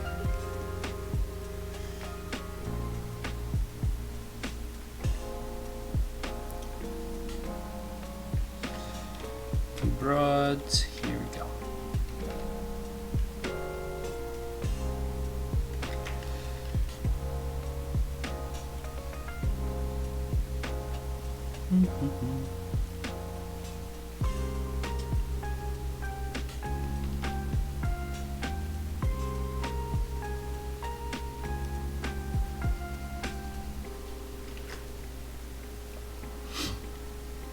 And oh yeah, I also have to do this. It's supposed to be kind of a vent. Let's do whoop.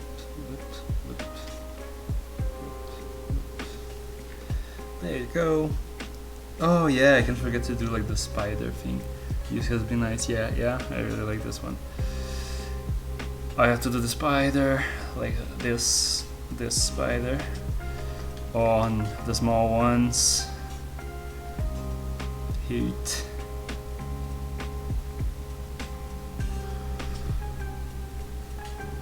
But, oh, actually, it's kind at the end of the time I usually do streams.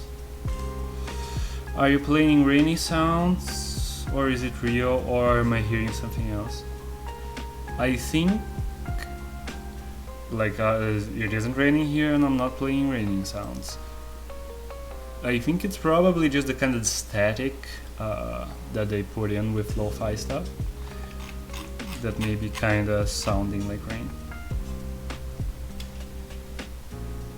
Because, yeah, no rain.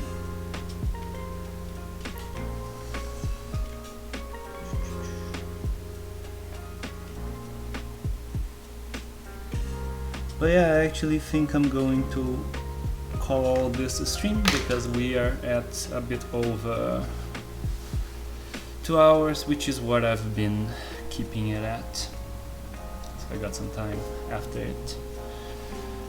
So yeah, thanks for dropping by. Sorry to end not that long after you came in, but yeah, this is how it worked out today. Have a good one, you too.